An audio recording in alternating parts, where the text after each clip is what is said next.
was on eBay the other day for a change, and I noticed the prices that people are asking for new old stock blank cassettes, and they've really shot up in the last couple of years.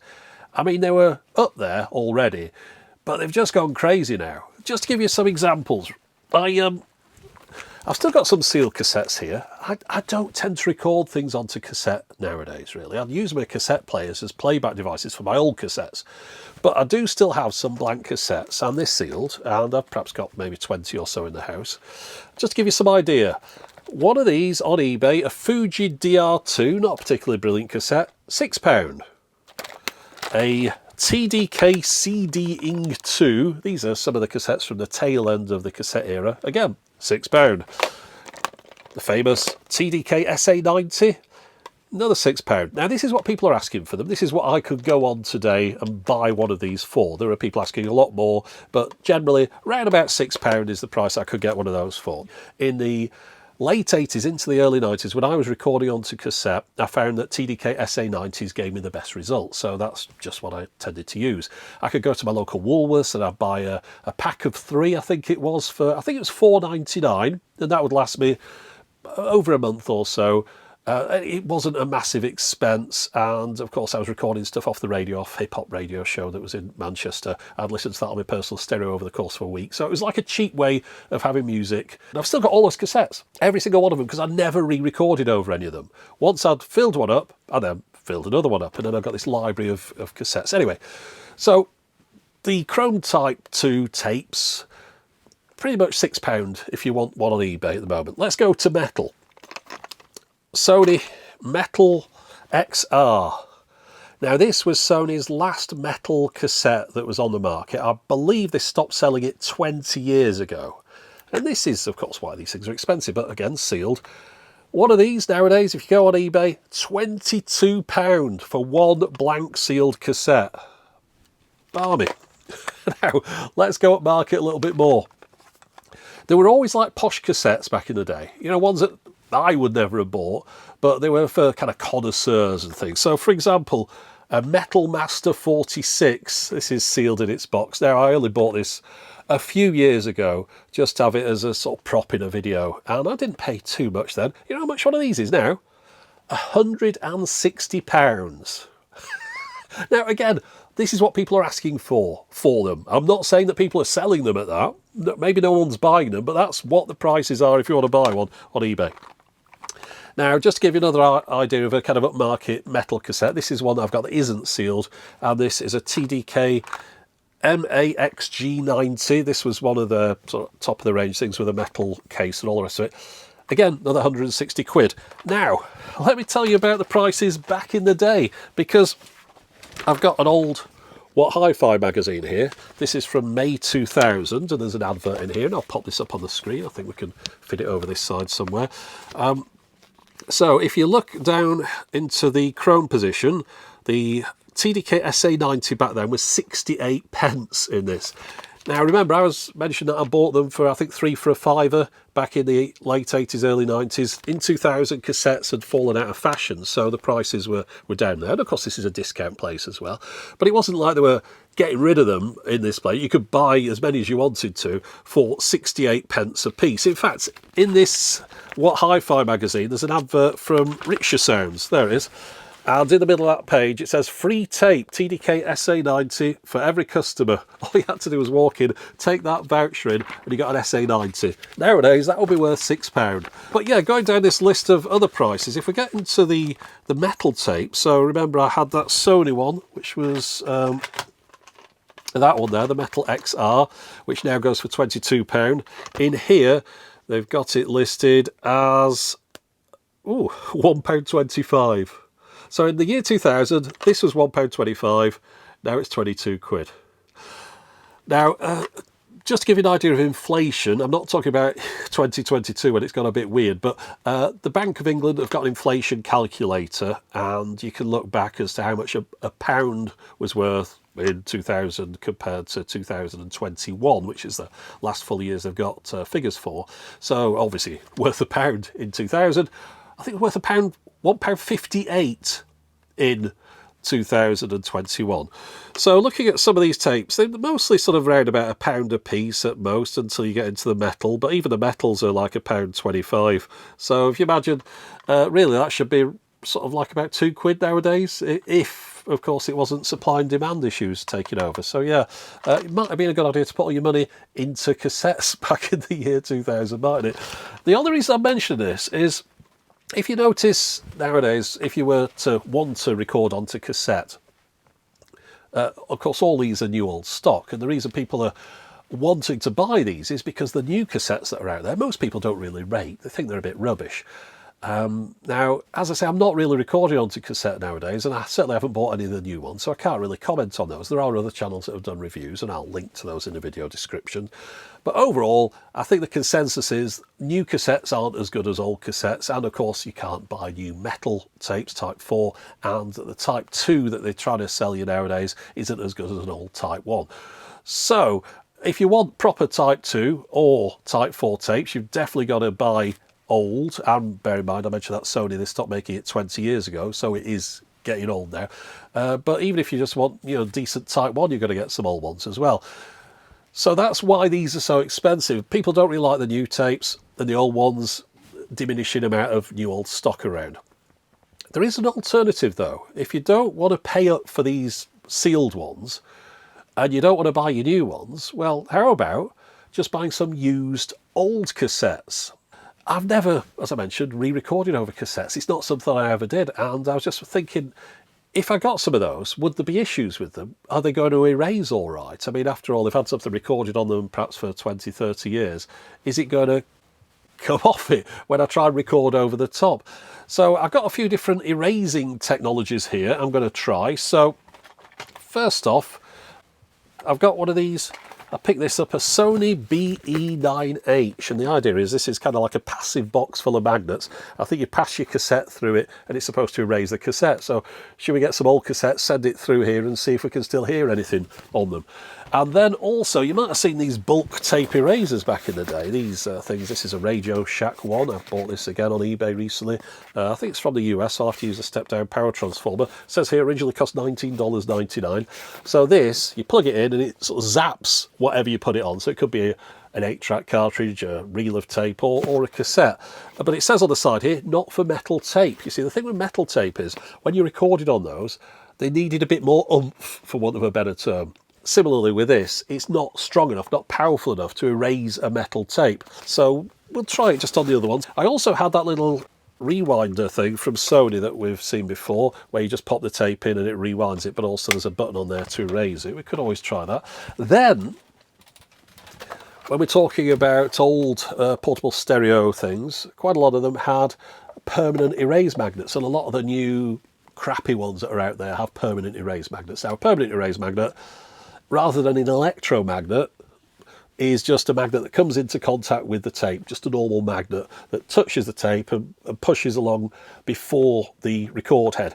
And I've found that those do really noisy recordings. And I think that might have been the problem that I was having back in the 90s, because I was recording on a boombox back then. It might have had a permanent erase magnet, and that's why I only used tapes once, because I found that if I ever did want to re-record of them, they just didn't sound as good the second time round. We'll find if that's any good at erasing some of the tapes that I've got. And the tapes I've got, well, I went on eBay and I looked for some people who were selling used cassettes.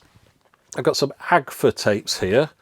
These are proper chrome. Later on, a lot of the Type 2s weren't using chrome dioxide, but these are, because they're from 1979, I believe. Now, that is getting on there for a chrome tape. I wonder if I'll be able to get the stuff to erase off here successfully.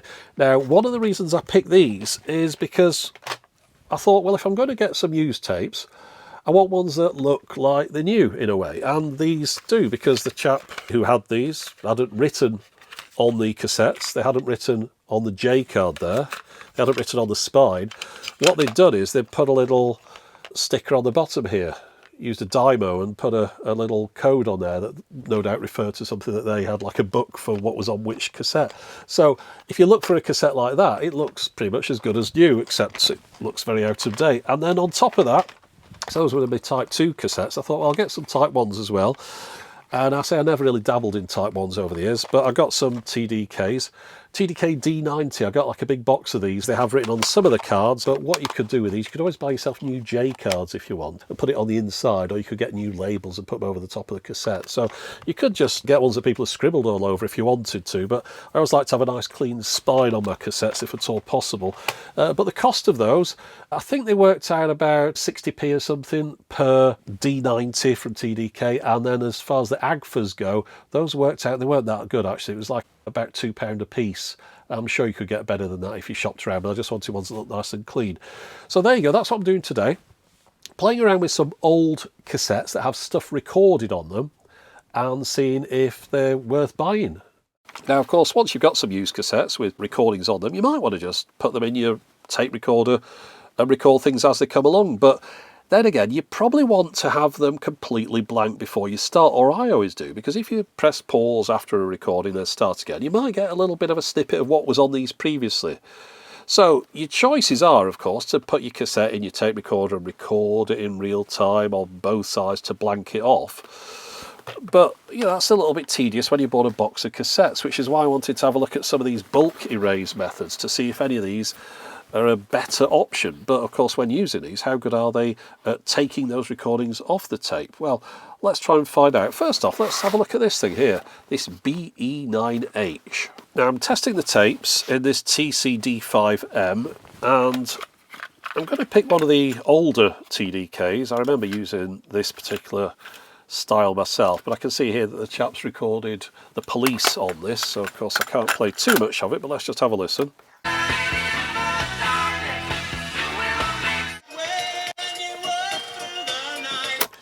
I've got to say, these recordings are terrible. Now, obviously it doesn't matter. I was just concerned that the tapes might be somehow damaged because they just sounded so awful, but the tapes look fine. They don't seem to be shedding anything.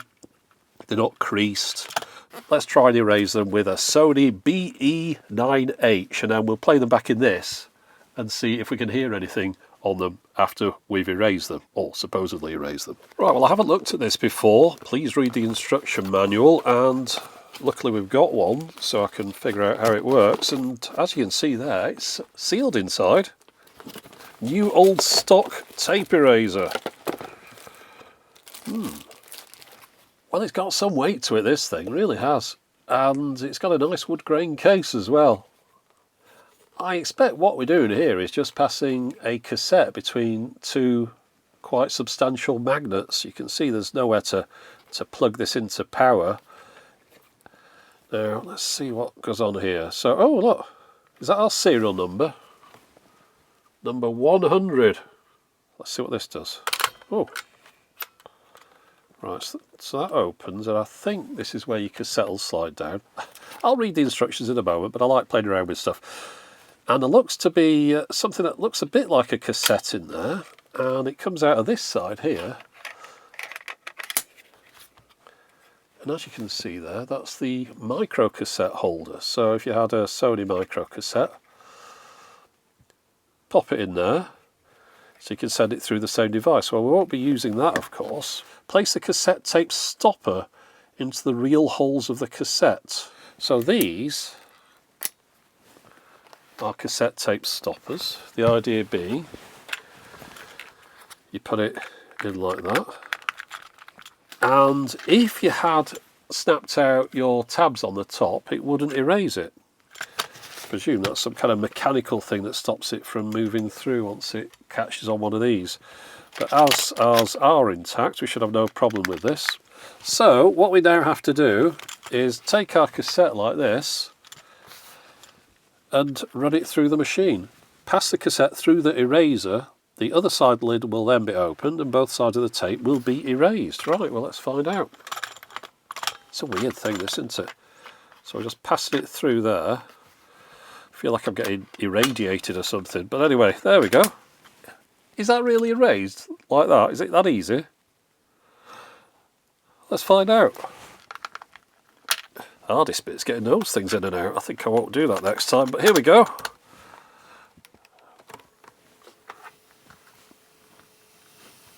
Got the volume turned up.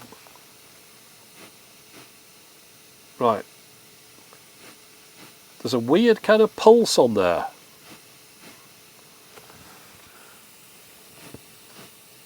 but there's absolutely nothing on the tape as far as music goes. The previous owner of these tapes had recorded them very low though. I noticed they were barely even registering on the VUs, but that's much preferable over having audio on there that could then interrupt whatever you were recording. Let's try the other side.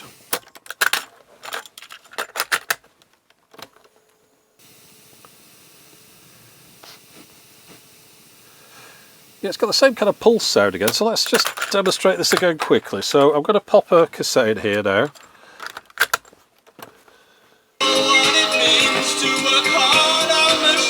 Right, okay. So let's just waz that through here. Still on B side. Oh, what am I doing? Putting it the wrong way up. That's it, yeah, there we go. In, out the other side. Right. Pop it back in here. Play. And it's gone. As easy as that. So it's still got that kind of pulsing sound every now and then.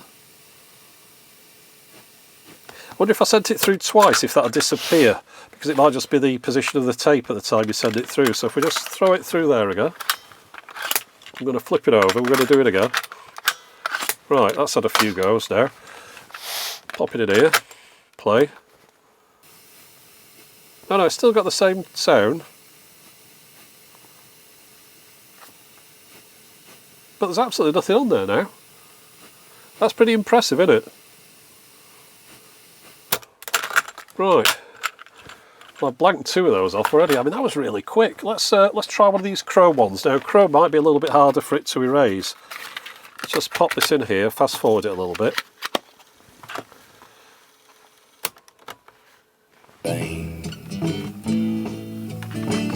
Black as I was feeling that. Okay, music on there. So, again, let's send it through the magic box.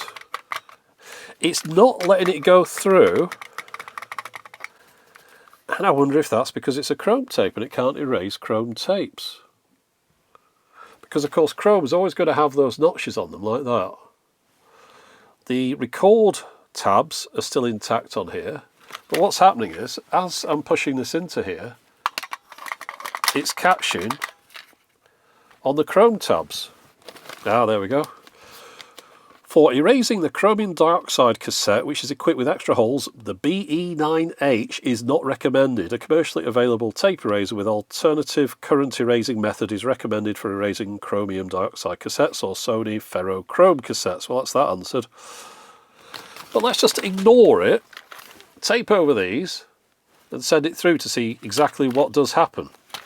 Right, so I'm just putting a bit of tape over the holes in the top, so that this can ride through the machine.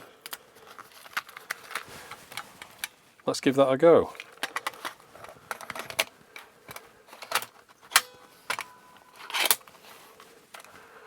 Right, what is left on there now? Let's have a listen.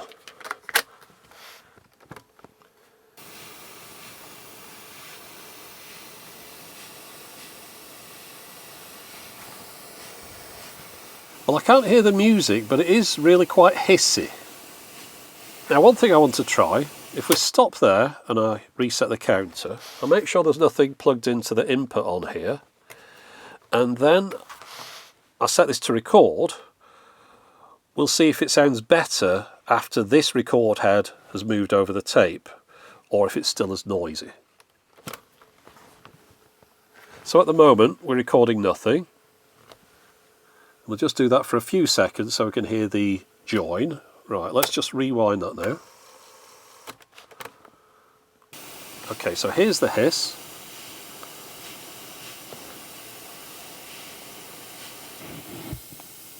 Oh, and then it really goes quite a bit quieter then. And then you'll be able to hear it come back up again. There we go.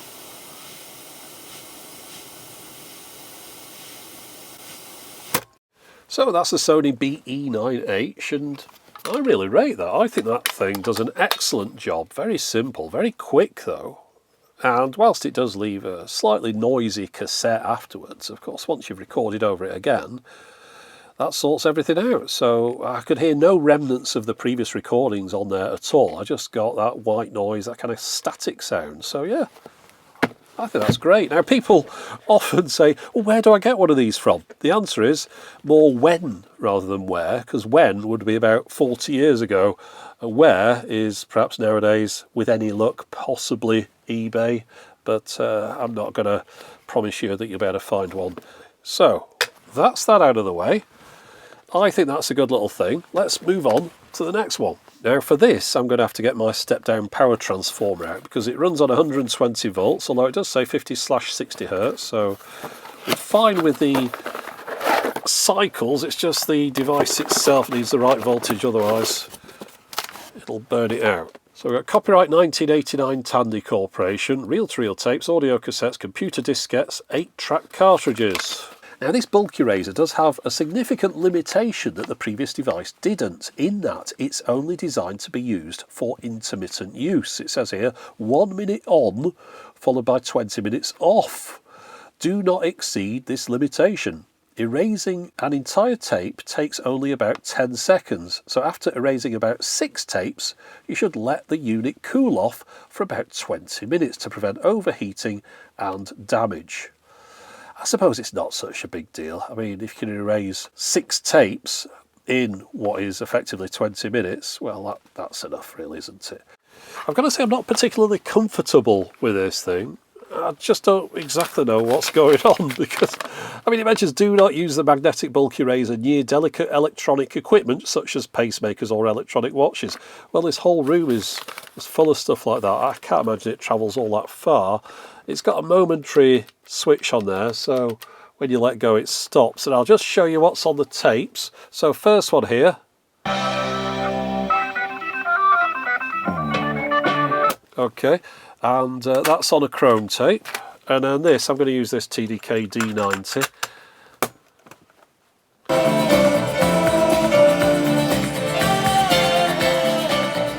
Don't know why I'm adjusting that volume, it's coming out of the speakers, but you can see they've both got something on them.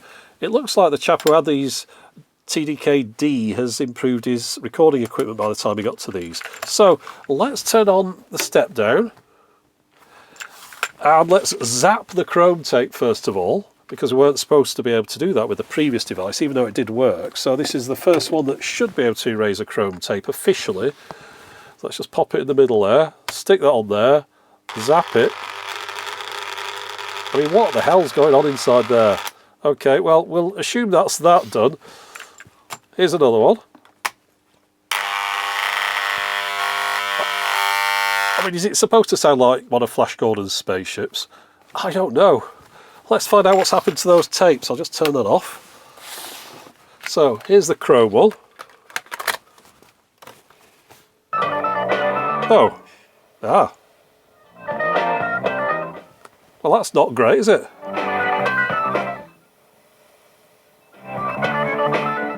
Okay, fading in and out. Now this might be how I'm using it. I'm going to check the instructions again. Maybe I'm supposed to sort of move it up and down. Let's just have a listen to this one. Same with that one. So it's erasing something, but not all of it. Okay, let's just move that to the back and see if I'm missing out what I'm supposed to be doing. Whilst holding the button in the on position, press the bottom of the eraser lightly on the cassette.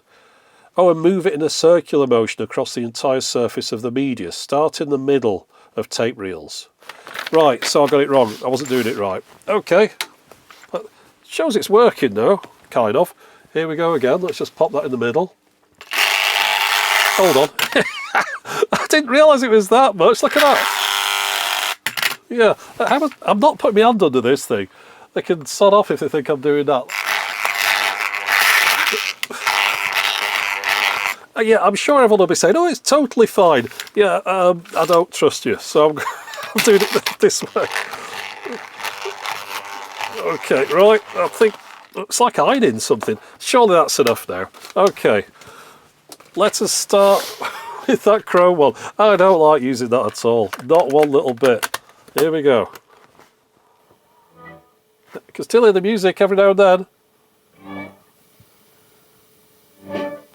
So it takes quite a bit of effort to do it properly, I think, this thing.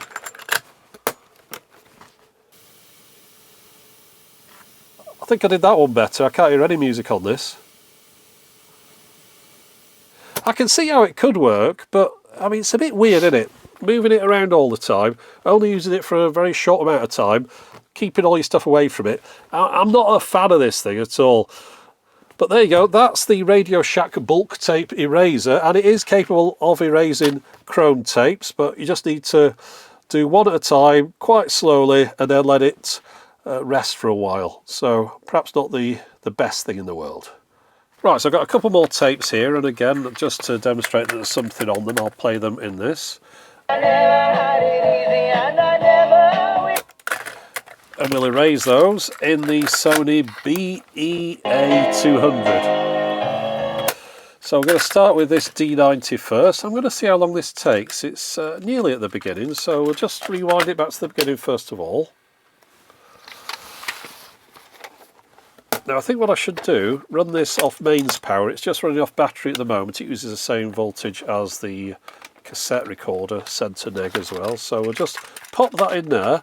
Now with this one, we hold down this record button here, or I should say erase button, and you'll be able to see the light come on there at the top. So it's set to erase now. So I'm just going to start it off, and we'll see how long it takes to get through a full tape.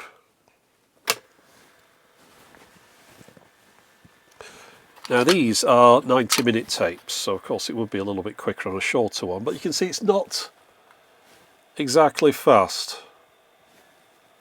But then again, that bulk tape eraser, you know, it's supposed to be able to do 6 in 20 minutes, and it seems like I needed to spend a bit more time going over them than I was doing, so 6 at most I would suggest. So we'll see if this is able to get one of these cassettes done in about 3 minutes or under, and if so, that would be quicker than using the bulk tape eraser. Right, so it's nearly reached the end now. Got my finger hovered over the stop. Right, so that was just over 3 minutes. So 6 threes, 18.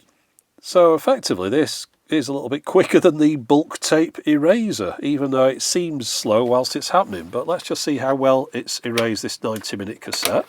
Now when I was listening to these before, they sounded a bit bright, and I assume that meant that the previous owner recorded them with Dolby B noise reduction activated, and when you switch it on they do sound a little bit better, or they did when there was something on it. Let's just have a listen to it now. I've just realised it only erases one side at a time, doesn't it? So it isn't quicker because it's not erasing the whole tape. Let's just rewind a little bit on here. If I press play, there should be nothing on this side.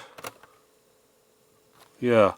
Alright, well, this, I mean, I prefer using it to that bulk tape eraser, but yeah, it takes 3 minutes and a bit for each side of a 90-minute cassette. But it does have its uses. The other things, of course, just erase the whole thing at once. Maybe you only want to erase one side of a cassette. And it's very quiet, that. I can't hear anything on there. Yeah, I mean, that's like silent now. And that has been erased by this magnet here, which isn't a permanent erase magnet. It's an electromagnet like you get in a normal cassette deck like this. So it's run off power. It runs off the AA batteries or the mains power that goes in the back of here. And using an electromagnet, it's erased that side of the tape. So that's the kind of result you get if you erase a tape in this as well. Let's listen to what a tape sounds like. We'll get another one of those D90s, and instead we'll erase it in this portable stereo that I've got here. And rather than an electromagnet, this uses a permanent erase magnet in both these decks. So you'll be able to do a comparison between what a tape sounds like when it's erased with an electromagnet or a permanent magnet. And it should be quite a bit noisier with this thing. So let's give it a go. Okay, so we've got our other D90 here, recorded by the previous owner, presumably on the same device. So it should be roughly the same as the other one.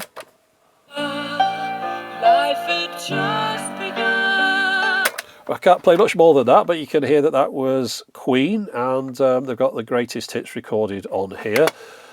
So what I'm going to do, I'll rewind that back to the beginning again, and I'm going to just record over it. Of course, we'll be recording nothing on the top, but what will be happening is that permanent erase magnet will be preparing the cassette ready for something to be recorded, which isn't actually getting put on the tape. So then we'll be able to hear how much hiss that leaves behind. So here we go. Hold on. I think they've got the right protect notch took out. Yeah. I'll just have to tape that up. Right, sorry Queen, but you've got to go. Oh, I think this one only wants to record when the second one's working. All right, we'll move it into the second one instead then. Let's just record on this one instead. Yeah, there we go. Right, so we're currently recording nothing onto there whatsoever.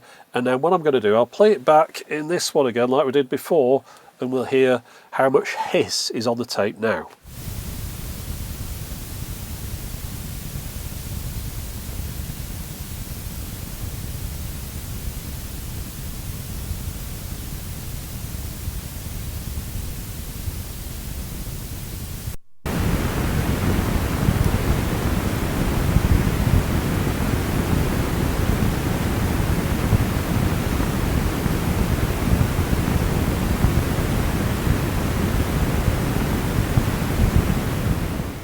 Okay, so we've erased some tapes. It would be silly not to try recording on them to see how well they sound after all these years. And we're going to record some audio from the YouTube audio library, and it's going to be this track here.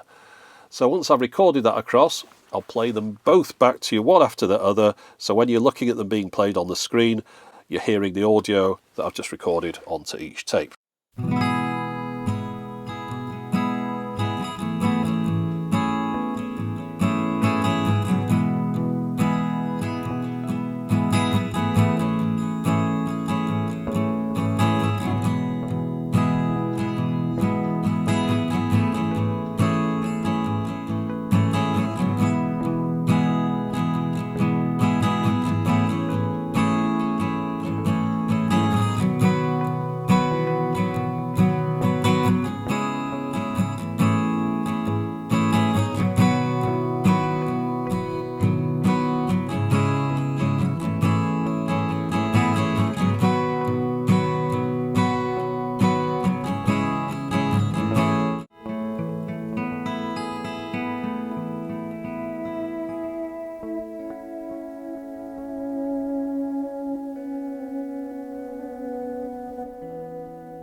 Okay, well, what have I learned from today's escapades? Well, the first thing is I would suggest I shouldn't have been concerned about reusing old cassettes. Now, I never re-recorded over my own because I didn't need to, but in this modern day and age when you can't really get decent new tapes and sealed old ones cost a fortune, then the only real way to get hold of a load of cassettes at a reasonable price is to buy somebody's old collection of recordings. And you'll find quite a lot of these advertised on eBay. It's usually when there's like a house clearance or something. Someone will find a big box of old cassettes that someone recorded in the 80s or 90s.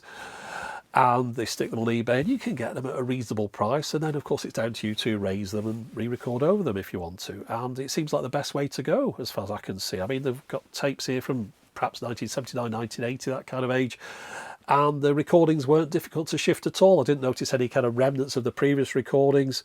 Once I recorded something new on them, the recording there sounded as good as if I recorded it on a new tape from that era. So I've got no issues there at all. And it does seem to be the most economic way to go if you do plan on making quite a few recordings nowadays and you want to do them at a reasonable quality. Now, when it comes to erasing those ones, if you're just doing it in your normal tape deck and you're just recording over the tape, well, no issues whatsoever. If you wanted to do some kind of bulk operation, well, if you've got Type 1 tapes, which I've got a box of 80 odd, well, less than that now, 70 odd of them there, I'm probably just going to run them all through this thing, this BE-9H, and no, you can't buy these anymore, but if you could, it's a pretty cool thing because you just whiz it through. It takes like a second for each cassette and there's no remnants of the previous recording on there. You get a bit of noise, but of course then it doesn't matter when you record over it. That gets erased as long as you're using a cassette deck which has a decent electromagnetic erase head. So yeah, I thought that was a good thing. Really quick and easy, takes up no power, dead simple. And then of course I've got my little rewinder / eraser, which is great for doing them at a quicker rate than your normal cassette deck would. And of course it's a proper electromagnet head in that as well, but of course again you can't get those. One thing I wouldn't recommend, not a fan of this, I just don't like it. There's something creeps me out about the whole idea, but really you want like a big powerful one if you're going to do a load of tapes quickly, and there are like commercial ones where there's like a plate and you stick your tapes on it and it can do hundreds and hundreds of them. So if you were doing like a more bulk operation, well, this doesn't really suit that. It takes too long for each one. It can only do a few at a time, so I wouldn't recommend looking for one of those. But yeah, the overall moral of this is, if you want to get some good tapes nowadays, your best buys are probably somebody else's old, unwanted cassettes. And that's it for the moment. As always, thanks for watching. Okay, I'd just like to return to this bulk tape eraser for a second, because since shooting that earlier section I've been reliably informed that these are not devices to be feared. There's nothing dangerous going on, and that buzzing sound that this was emanating is completely normal. In fact, when people used to use these back in the day, they'd hold a cassette in one hand like this and they'd pass the device over it for quite a few seconds, longer than I was doing, and they had no problems with them at all. I don't plan on using this again, so I think it'd be nice to crack it open and see exactly what's going on inside here. There are no screws on it, so I think we just need to try and lever the case apart if at all possible. Okay, so that's what's inside this bulk tape eraser, just a big old electromagnet. And because of the way the poles are arranged, you need to make sure you properly sweep all over the cassette for quite a few seconds to get rid of any audio on there. And I've been told by people that use these, they were told to leave them switched on as they gradually withdrew them from the cassette to avoid leaving behind any artifacts. So now you know, that's what's inside a bulk tape eraser, or at least this one.